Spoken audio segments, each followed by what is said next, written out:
Abran sus Biblias en la carta de Pablo a los Efesios, por favor.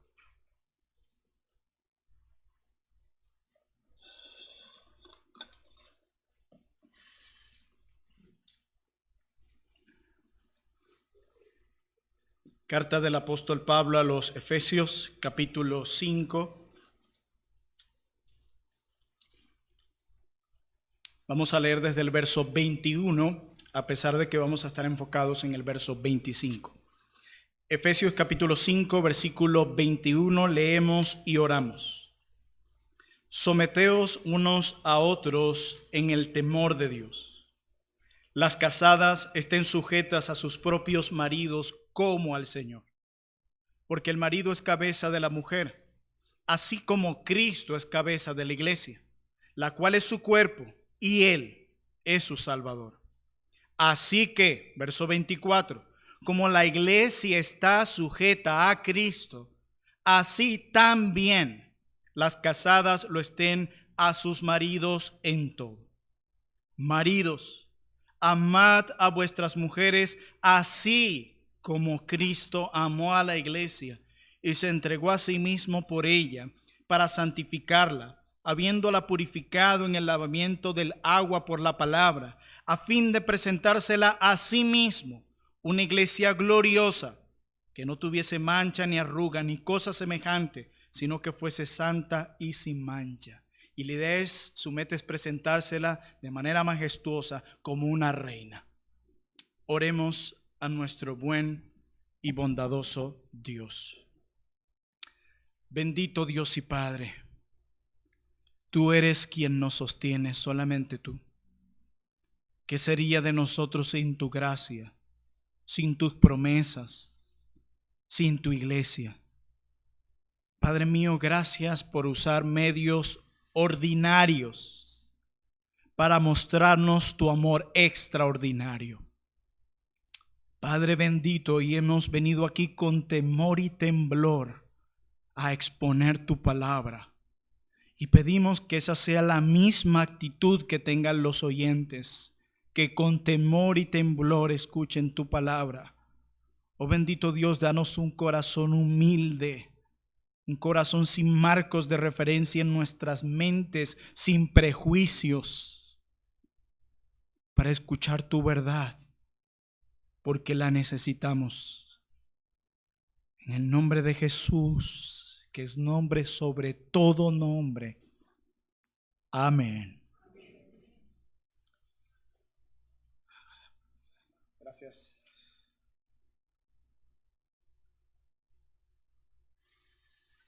Hay una historia muy interesante de una pareja joven puritana. Ellos estaban recién casados. Y ustedes saben toda esa euforia, pasión, amor que hay en esos primeros meses de casados. Ellos estaban, por así decirlo, en su mejor momento. Y en medio de todo ese amorío de los primeros días del matrimonio, el pastor de la iglesia de esta joven pareja se da cuenta o comienza a percibir que este joven ama demasiado, al extremo, a esta mujer quien es su esposa. Y debido a ese amor tan extremo que él veía de este hombre por su esposa, él se acerca al joven varón y le pide una cita para conversar. Tú y yo tenemos que hablar. En medio de esa reunión, el pastor le dice al joven enamorado: mira, yo veo que tú amas demasiado a tu esposa. De una manera incluso como un poco extremista, por lo que puedo ver cada semana que vienen acá. Debes tener cuidado con eso. No vaya a ser que la conviertas en un ídolo. Y el joven, cuando escucha estas palabras de su pastor, el joven se incomoda un poco. Y en aquellos tiempos, todo lo que las ovejas escuchaban de sus pastores, iban a casa y lo filtraban por la palabra de Dios. No era simplemente como hoy, copio y pego lo que otros dicen. No, ellos escudriñaban bien cada contexto, cada pasaje. Y el joven va a casa y escudriña lo que su pastor le dijo. Y el joven fue, abre su Biblia en Efesios capítulo 5, el texto que acabamos de leer, y el joven se encuentra con estas palabras: maridos, amad a vuestras mujeres, así como Cristo amó la iglesia y se entregó a sí mismo por ella. Y el joven pensó: ¿cómo mi pastor dice que yo amo en extremo a mi esposa? Al ver este pasaje, yo puedo concluir que yo no la amo lo suficiente. Yo no he derramado ni una gota de sangre por ella. Yo día tras día no la amo de manera sacrificial, como Cristo amó a su esposa diariamente de manera sacrificial. Ahora mismo voy a ir y voy a hablar con mi pastor. Y en aquel tiempo, cuando alguien encontraba alguna diferencia con lo que su pastor enseñaba luego de haberlo escudriñado, con mucho respeto se dirigían a su pastor. Y el joven le comenta todo esto a su pastor. Y el pastor lo mira y dice: wow, es cierto. Tienes toda la razón. Perdóname. Ve y ama a tu esposa. Y creo que es a ese punto al que deberíamos concluir todos los esposos cuando miramos nuestra vida y la comparamos con Efesios 5:25. Concluiremos siempre con esas palabras: no he llegado ahí. Necesito seguir dependiendo de la gracia divina e ir y amar a mi esposa como Cristo amó a la suya. Amén. Cuando analizamos verdades como estas y la institución del matrimonio en nuestros días, podemos llegar a la conclusión de que la institución del matrimonio en nuestros días está siendo amenazada, distorsionada e incluso poco valorada. Y no solamente por los incrédulos. No. Está siendo también distorsionada, minimizada y poco valorada por aquellos que se llaman a sí mismos cristianos. Si miramos a nuestros hogares, podemos concluir que lo que digo es cierto. Hay una crisis en nuestros días que todos podemos notar, que no la podemos pasar por alto. Mujeres hoy que desean casarse languidecen debido a la falta de masculinidad. Los matrimonios que se conforman hoy no parecen tener rumbo ni dirección. Niños son traídos al mundo sin preparación y con poca orientación varonil. Desde que Adán y Eva pecaron, la masculinidad ha estado bajo ataque. O como bien lo decía Douglas Wilson, necesitamos construir una cultura piadosa. Pero para ello primero debemos reconocer que la cultura en la que vivimos está enferma. Desde el hogar hasta la plaza pública, desde el lecho matrimonial hasta el púlpito. Debemos construir una cultura con Cristo en el centro, con Cristo gobernando.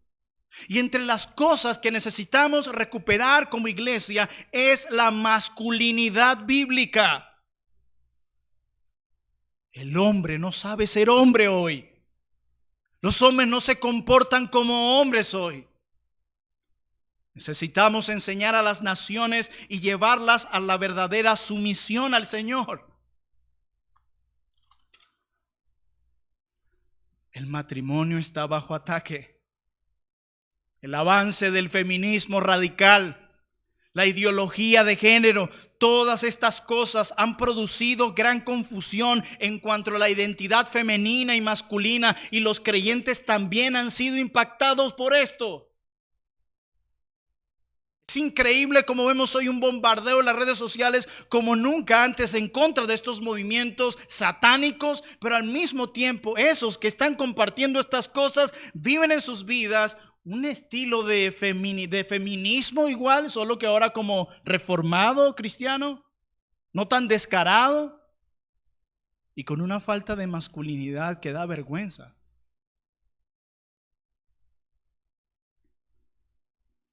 Un pastor se estaba dando cuenta que en su iglesia había muchas jóvenes solteras y les pregunta: ¿qué es lo que está pasando?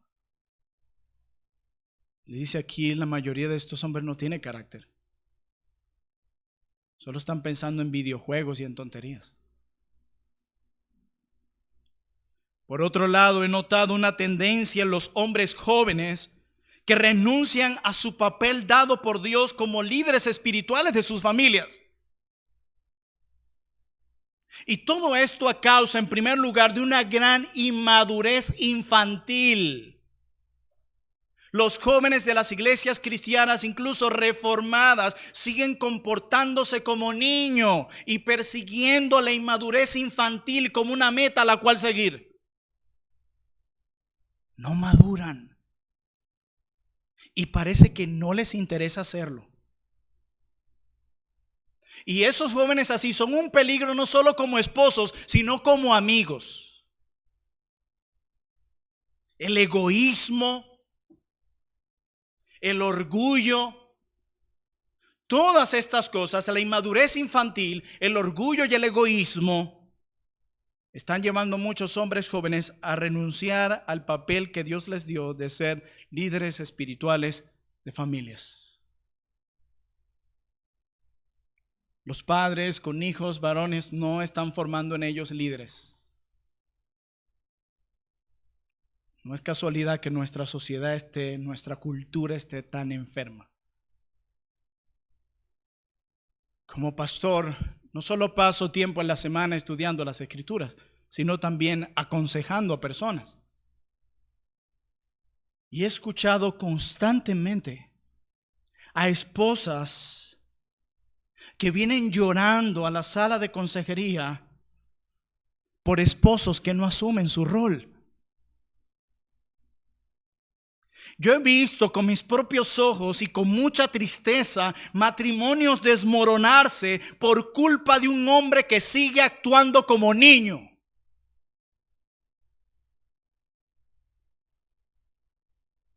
Y eso molesta. Eso me indigna, me entristece. Son días difíciles sin duda alguna, donde la institución del matrimonio está bajo ataque. Todas estas cosas solo evidencian una conducta activa del viejo hombre. Estos comportamientos solo contribuyen con el avance del reino de la caída y confirman una ausencia de la obra del Espíritu Santo en estos hombres. Los hombres de Dios son llamados a imitar, a emular, a representar a Jesucristo, a considerar el ejemplo de Cristo, quien ama, protege, provee. Quizás tú y yo no tuvimos un buen ejemplo de masculinidad en nuestros hogares, pero tienes a Cristo, que es el mejor ejemplo de masculinidad. No hay excusas. Y es por eso que hoy quiero dirigirme a ustedes a través de este texto y continuando con nuestra serie de Efesios. ¿Qué es un liderazgo cristocéntrico? ¿Qué significa una masculinidad centrada en Cristo? Y que podamos verla a través de este pasaje. Y hay muchas verdades que yo voy a estar diciendo en las próximas 3 semanas. Me voy a dirigir a los hombres solteros y casados, pero hoy solo quiero dejar una verdad en sus mentes. Y aunque me voy a dirigir a los hombres, hermanas, tienen que escuchar también para saber por qué orar y cómo animar a sus esposos. En primer lugar, para aquellos que toman nota, una masculinidad centrada en Cristo significa que usted ama sacrificialmente. Una masculinidad centrada en Cristo significa que usted ama sacrificialmente. Y hay verdades que hoy voy a decir que usted conoce, pero siguen siendo relevantes en nuestros días. Efesios 5:25. Maridos, amad a vuestras mujeres, así como Cristo amó a la iglesia y se entregó a sí mismo por ella. El apóstol Pablo, inspirado por el Espíritu Santo de Dios, dice que un liderazgo varonil no significa que el hombre usará su liderazgo para oprimir.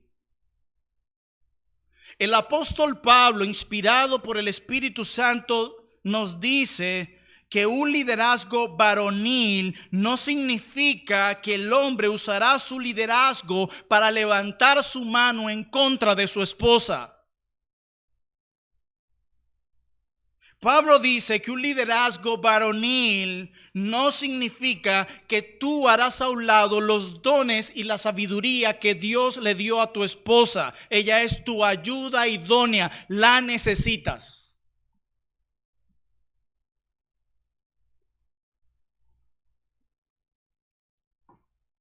Y hermanas, si ustedes pensaban en las semanas anteriores cuando hablamos de la sumisión, que el estándar que se les había puesto era muy alto, piensen en esto. Yo hubiese preferido que se me dijese a mí, sujétate. Como dice el doctor, o como decía el doctor Sproul, si este texto tan solo dijese, maridos, amad a vuestras mujeres, wow, qué bien. Pero no es así.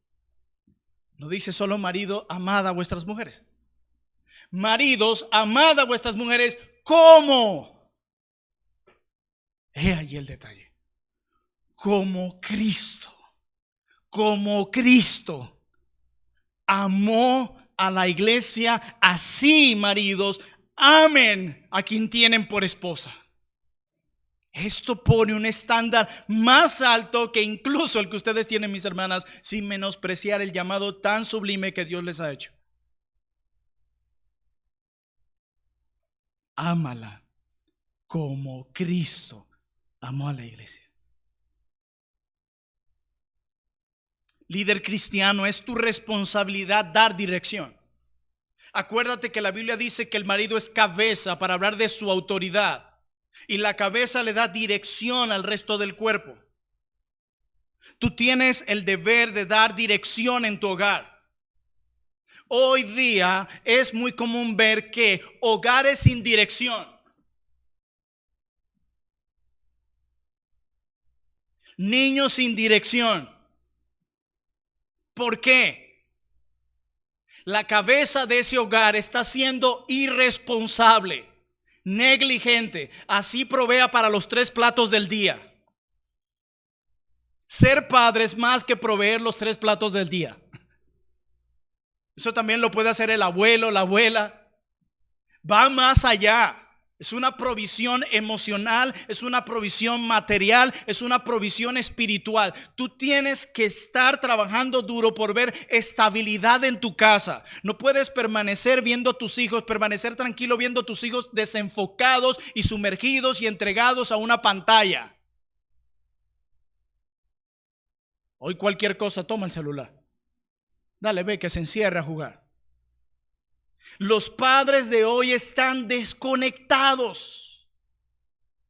Vayan a un restaurante, miren a las mesas a su alrededor, donde hay un padre allí con sus niños, y ¿saben qué vas a ver? Los padres sumergidos en el celular. Están desconectados, pero queremos ver a nuestros hijos creciendo y nos asombramos cuando no lo hacen. Bueno, hay que dejarlo, está con sus amiguitos, porque si no se molesta. Cuánta cobardía en nuestros días. Es tu responsabilidad dar dirección a tu hogar. Es tu responsabilidad dar provisión a tu hogar. Es tu responsabilidad brindar protección a tu hogar en un contexto de amor. No solo proteges a tus hijos físicamente. Tu deber es proteger también sus mentes. El liderazgo cristocéntrico es un liderazgo que se lleva a cabo en un contexto de amor. Ámala como Cristo amó a la iglesia. Escúchenme bien. Cuando este liderazgo se lleva a cabo, se desarrolla fuera de un contexto de amor,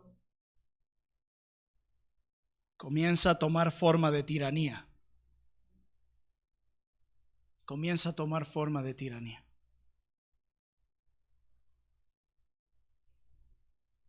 Pero recuerda cómo debes amarla. Como Cristo amó a su esposa. Como Cristo. Desde el Génesis, al hombre se le asignó la tarea de gobernar y sojuzgar la tierra. Él es un gobernante, él es un protector, él tiene que sojuzgar la tierra. Eso está en el Génesis, antes de la caída. Pero no solo eso, al hombre también se le dio la responsabilidad de gobernar, y que todo eso que él tiene la responsabilidad de gobernar, al mismo tiempo tiene la responsabilidad de hacer florecer todo lo que él gobierna. Y una de las áreas que Dios ha delegado al hombre gobernar es la familia. Sojuzgarla, que la verdad de Dios, la belleza de Dios y la bondad de Dios se vean en nuestras familias. Hacer florecer esa área que Dios te ha dado a gobernar. Tu matrimonio debes trabajar duro para hacerlo florecer. Dios te ha puesto a gobernar allí, a que el reino de Dios y el diseño de Dios se evidencien y avancen allí. Debe haber frutos allí. Y una de las maneras en la que lo hacemos es amando como Cristo amó a la iglesia. Y esto significa autosacrificio. Y nosotros podemos verlo en Cristo. Si ustedes abren sus Biblias en Hechos capítulo 20, nos dice el texto que Cristo compró a su esposa con su propia sangre. Se sacrificó para salvarla a ella por el bien de ella. En Romanos capítulo 5, versículo 8, nos presenta a Cristo derramando su vida por pecadores indignos, para seguir mostrándonos y ampliándonos la manera en cómo nuestro amado y precioso Salvador nos ha amado a nosotros. Nos dice que Él nos ha amado para rescatarnos, para buscar el mayor bien de nosotros, el acercarnos a Dios para la gloria del Padre. Pero Romanos 5:8, como dije antes, también nos presenta más de esa clase de amor que Cristo tiene por su esposa, y Él termina amando voluntariamente a pecadores indignos que no merecen nada, como tú y como yo. Pero si ustedes van a Romanos capítulo 8, nos muestra que Dios nos ama con un amor indestructible. Una clase de amor del cual nunca podremos separarnos. Una clase de amor que ni siquiera la muerte puede separarnos. Ni espada ni sufrimiento puede separarnos. Él nos ha amado con un amor sacrificial, dice Hechos 20, con un amor incondicional, lo declara Romanos 5:8, y con un amor indestructible, como lo declara Romanos 8. Y Él dice, así amen a sus esposas.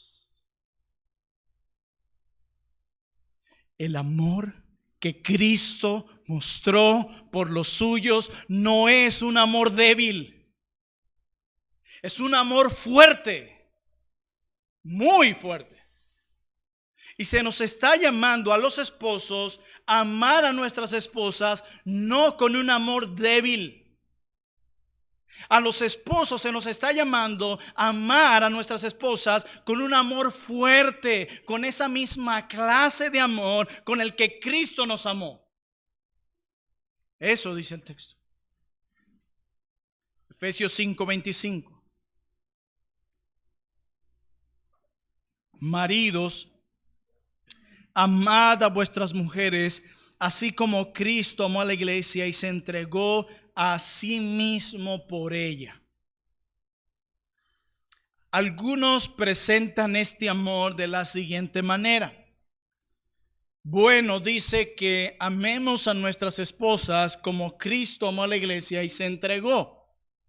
O sea que lo que debemos hacer es dar nuestra vida por ella cuando la oportunidad lo requiera. Por ejemplo, algunos piensan así. Estos son los problemas de no considerar el contexto. Bueno, si en algún momento dos delincuentes se meten a nuestra casa, yo en ese momento voy a dar mi vida por ella.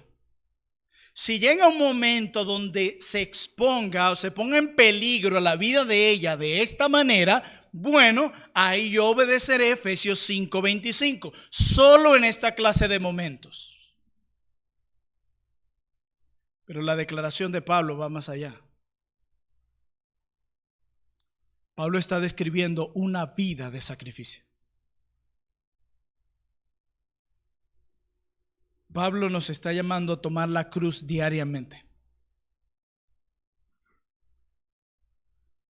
Cristo no mostró amor por su esposa únicamente cuando murió en la cruz. Acompáñeme al Evangelio de Juan, capítulo 13. Evangelio según San Juan, capítulo 13.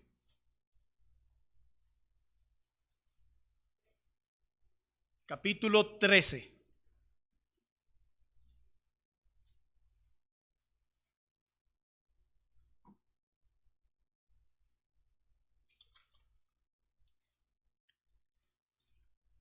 Esto es tiempo antes de que Cristo fuera a la cruz.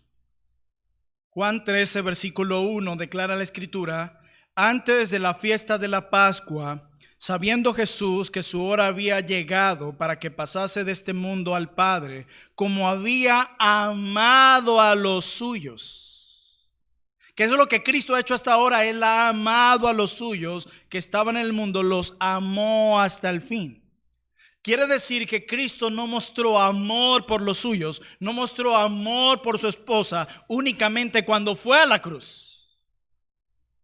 El sacrificio de Cristo y el amor de Cristo por los suyos no empezó en la cruz. Todo el tiempo, y lo podemos ver en Filipenses capítulo 2, todo el tiempo Cristo daba su vida por los suyos. En compasión, tiempo, instrucción, servicio, sacrificio, todo el tiempo.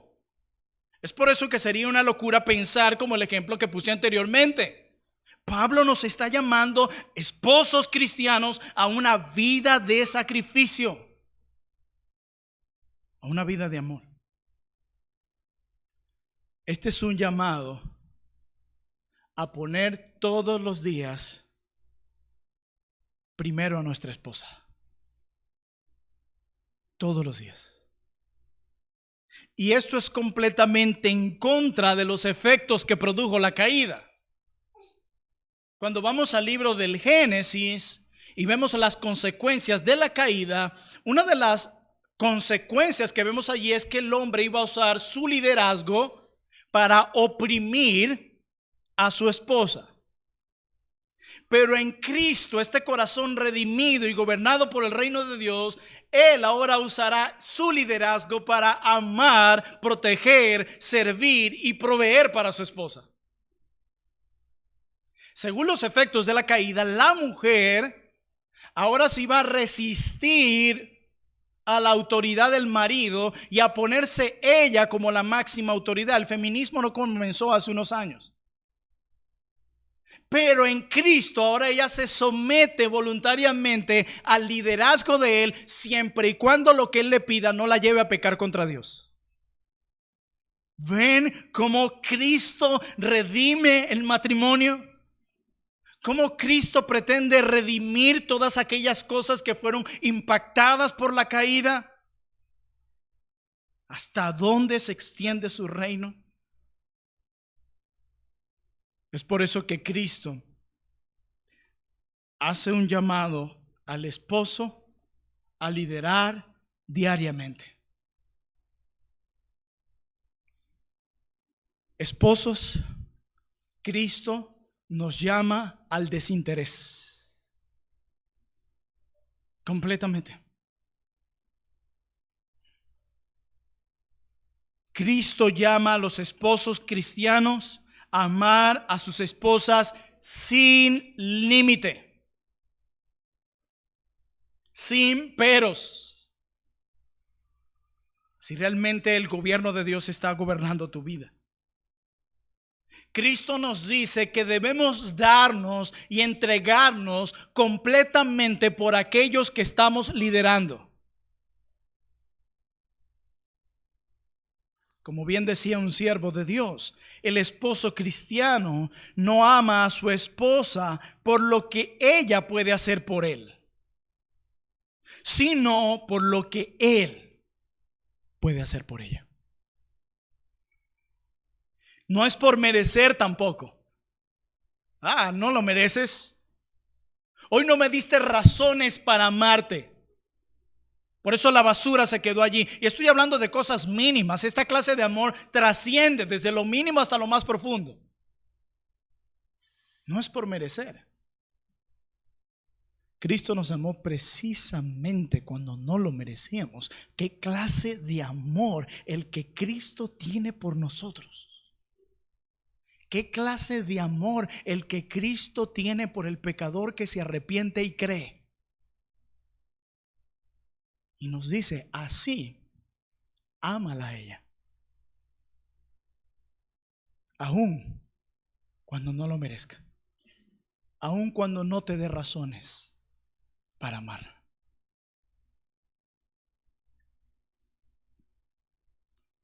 Esto sobrepasa los límites de la doctrina que proclama nuestra cultura enferma. Un mensaje que trasciende al mensaje que puede promover cualquier religión. Y hay algo glorioso porque cuando pensamos en una responsabilidad tan grande, decimos, ¿cómo podemos hacer eso? ¿Qué estándar tan grande? Amarla como el Dios hecho hombre amó a su esposa indigna. ¿Cómo podemos hacer eso? Bueno, la Santa Escritura nos enseña que el Espíritu Santo de Dios que mora en todos los creyentes nos da la capacidad para amar de esta manera. Nuestro Dios no es como Faraón, que le pidió a los israelitas producir más ladrillo y más y no le daba la paja que se necesitaba. Nuestro Dios no es un tirano. Él nos da los recursos para hacer lo que Él nos pide hacer. Y eso incluye gozarte en el Señor, alabar al Señor y obedecer al Señor. Si dices lo contrario, tus palabras son mentira y la de Él es verdad. ¡Qué Dios tan bueno! Nos salva, nos perdona cuando no lo merecemos, pone a su Espíritu dentro de nosotros los pecadores para obrar sobrenaturalmente en nosotros y darnos los recursos para andar en su ley. Si tú dices que no se puede, mi pregunta para ti es, ¿tienes un nuevo corazón? ¿Te has preguntado si realmente naciste de nuevo? ¿Te has preguntado si realmente eres justificado?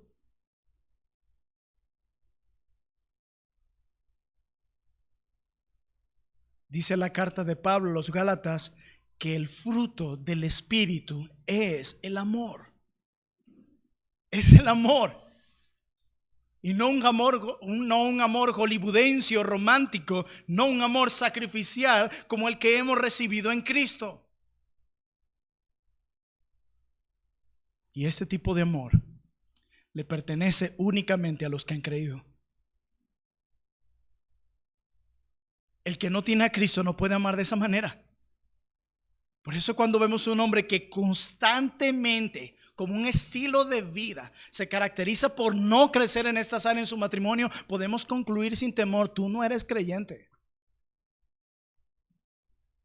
Dios nos ha dado los recursos para amar de esta manera. Por eso no podemos decir: bueno, mira, pastor, yo traté de amarla, yo me esforcé por amarla, pero ya no tengo la capacidad para hacerlo.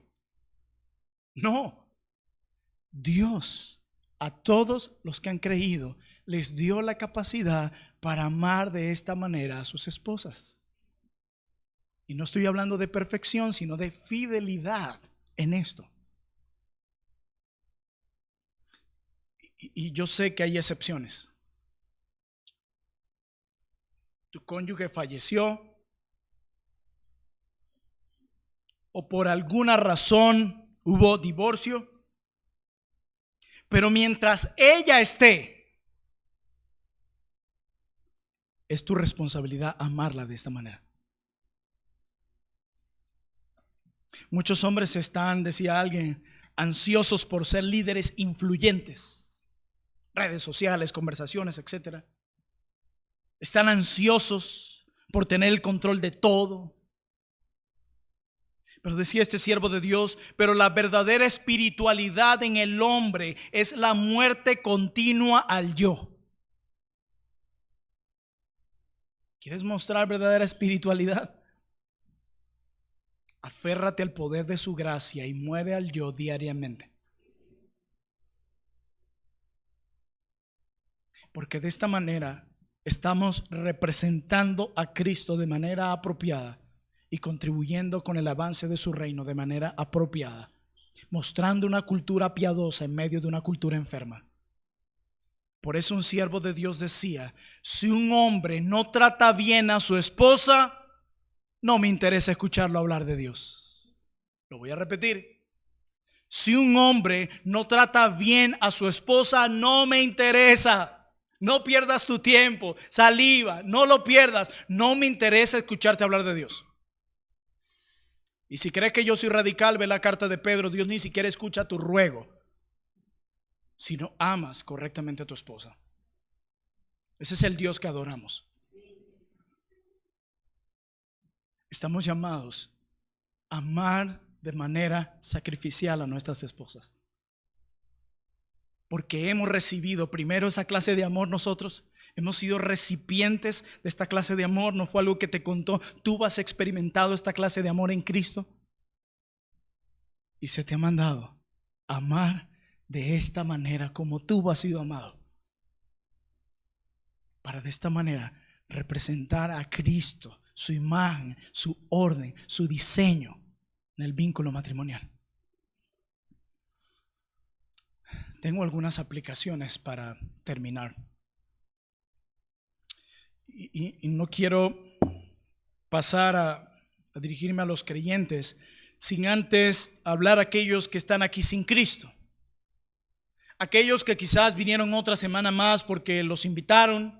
Bueno, hoy no tenía ningún compromiso en la mañana, estaba aburrido en la casa, o sencillamente para calmar mi conciencia. Yo creo que si voy seguido a la iglesia no me voy al infierno. Quizás has venido aquí con las motivaciones erradas. Y a ti tengo algo que decirte. Tú has escuchado desde que comencé que Dios hecho hombre amó. El Dios al que servimos también es un Dios de amor, hermanos. No tengan temor de decirlo. Es un Dios de amor también.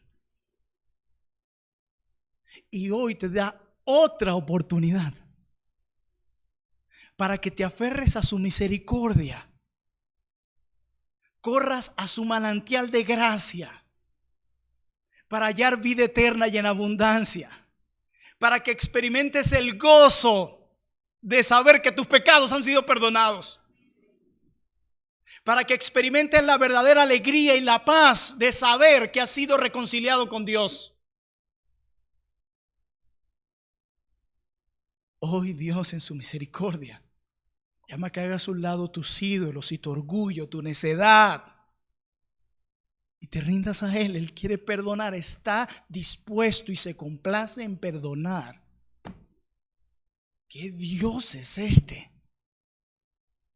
Sin necesidad de que hagas ningún ritual o cualquier lista de obras, solo que te aferres a Cristo y que te acerques a Él con las manos vacías, reconociendo tu impotencia de salvarte a ti mismo.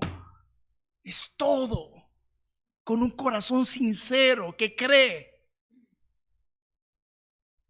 Y quizás tú dirás, bueno, en otro momento yo me arrepiento y busco a Dios. Hay muchas cosas que yo amo todavía. Tengo muchas cosas por hacer. No sé por qué la gente piensa que uno tiene que buscar a Cristo en su lecho de muerte. Búscalo mientras vivas. Miren, hace muchísimos años, Katy y yo íbamos todos los sábados a llevarle comida y el evangelio a drogadictos y alcohólicos. Y en una de esas veces que fuimos, había un joven, todavía recuerdo su rostro, quizás 28 años en aquel momento. Y cuando le predicaba a Cristo, él me dijo, luego de poner su inyectador a un lado, luego de colocarse droga en sus venas, y él me dice, ¿sabes qué? Yo después busco a Cristo. Tengo muchas cosas que hacer, que disfrutar. Ahorita no. Después. Como si él pudiera determinar cuándo él va a partir de aquí. 8 días después, porque íbamos todos los sábados, pregunto por él. Me dice alguien, no, murió. Murió ayer por una sobredosis. ¿Crees que él sabía que iba a morir ese día de una sobredosis? ¿Crees que puedes evitar voltearte ahorita en la autopista? Con tanto conductor imprudente en nuestra nación. ¿Crees que puedes evitar que un joven armado loco te quite la vida? ¿Que un cáncer llegue a ti? ¿Crees que puedes evitarlo? ¿En serio crees eso? Pregúntaselo a quienes están en cuidados intensivos. Busca a Cristo hoy. Hoy. Créeme, puede ser muy tarde. Créeme. Y de nada te servirá cuando abras tus ojos en el infierno darte cuenta que lo que te dijimos era verdad. Mientras hay vida hay esperanza. Pero ¿saben cuál es el punto? Que tú no sabes cuándo esta termina. Qué bueno es Dios de darnos la oportunidad, que retarda su venida para que sus hijos vengan al arrepentimiento. Qué bueno es Dios. Ahora quiero dirigirme a los solteros que están aquí. La necedad parece gobernar el corazón del joven. No voy a decir que es la mayoría, sería mentir. Pero tampoco puedo decir que es la minoría la que compone la juventud necia. El joven cree que se las sabe todas. Él siempre quiere que lo escuchen, siempre. Pero de él sentarse a escuchar y a meditar lo que un anciano, un adulto le dice, ellos creen que no tienen nada que aprender. Ellos creen que están a sus anchas. Ellos creen que su necedad y su orgullo es lo mejor que han podido experimentar. Y te lo digo no como alguien que se libró de eso, no, alguien que viene de allí, de ser un necio, muy necio. Y mi madre está allá afuera sentada escuchando este sermón y ella sabe cuán necio yo era. Y no me ayudó mucho. Y a ustedes quiero decirles algo. Porque aunque me he dirigido a los esposos, hay algo para ustedes. Porque en algún día ustedes van a ser esposos. Y deberían prepararse para ello también. Jóvenes, solteros. En lugar de ir de mujer en mujer, de conquistar jovencita tras jovencita, busca a Cristo. Enfócate en tener una relación creciente con Cristo. Encuentra en primer lugar tu identidad en Cristo. Y luego busca una mujer que haya practicado lo mismo.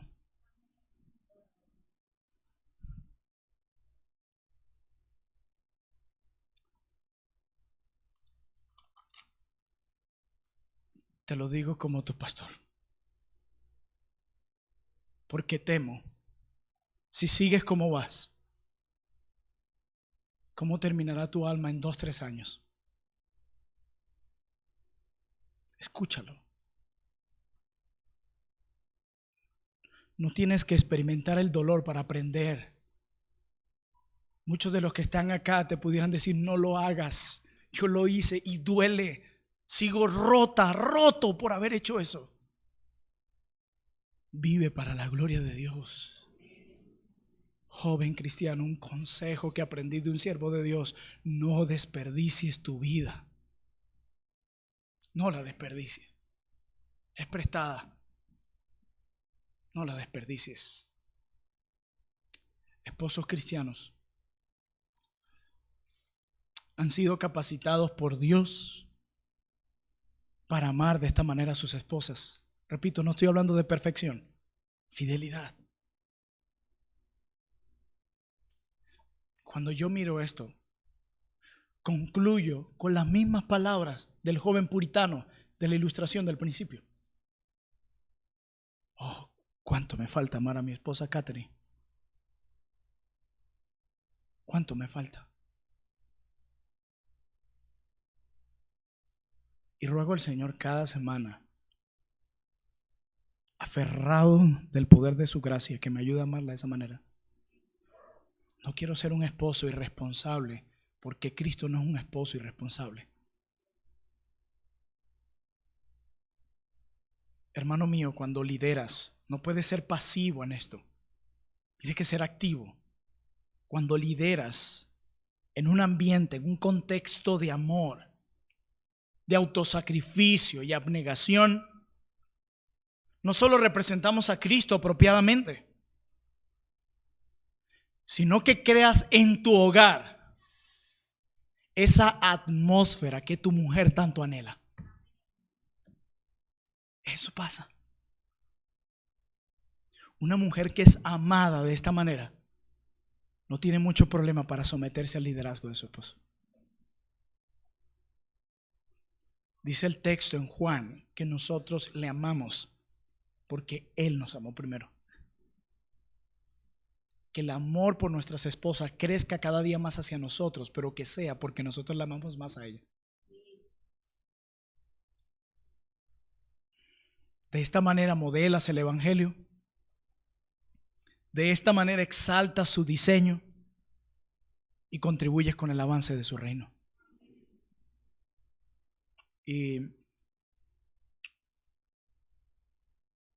procura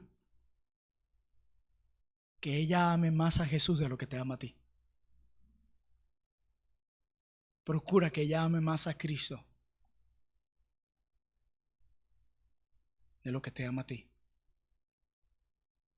Que cuando tú mueras y Dios te llama primero, ella pueda decir frente a tu tumba: me duele haberlo perdido, pero Cristo no me ha sido quitado, mi noble sostén.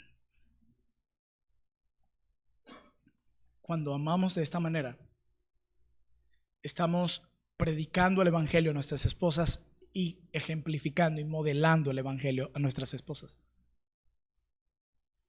Esta semana, el viernes, mi profesor del diplomado pastoral me decía: Plinio, que el evangelio sea el aire que se respire en tu hogar. Que no solo le enseñemos el evangelio a nuestras esposas, sino que modelemos el evangelio para ellas. Oremos.